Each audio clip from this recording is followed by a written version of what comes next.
Hei, onpas kiva nähdä teidät kaikki siellä. Joulu ei ole kaikille aina ihan samanlainen. On ihmisiä, jotka viettävät joulun yksin tai jossain muualla kuin läheistensä luona. Jouluun kuuluu ehdottomasti se yhdessä oleminen ja välittäminen ja se on joskus yksinäisille ihmisille vähän rankempi päivä, koska ei ole ketään, kehen ottaisi yhteyttä tai kenen kanssa voisi keskustella tai viettää sitä joulua. Siksi pyydänkin teitä kaikkia miettimään läheisiänne, ehkä siinä taloyhtiössä tai siinä lähikortteleissa olevia ihmisiä, joita ei ehkä ole ketään. Pelkkä hymy voi saada heidät muuttamaan koko päivän ajattelumallinsa.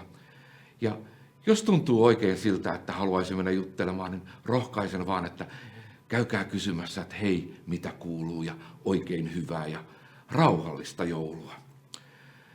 Ja niille ihmisille, jotka ovat teistä kauempana, ettei ehkä kerkeä heitä tapaamaan nyt joulun aikaan, niin kehotan, että soittakaa heille ehdottomasti ja keskustelkaa ja jutelkaa ja kysykää siinä samalla, että hei, kuinka voit? Koska joulu on yhdessäolon, välittämisen ja jakamisen aikaa. Jaetaan niitä hyviä hetkiä ja sitä hyvää tunnetta myöskin niille yksinäisille ihmisille ja ehkä niille vähän vanhemmille sukupolville, jotka eivät välttämättä tällä hetkellä pääse nauttimaan perhejoulusta. Nähdään taas huomenna. Hei hei!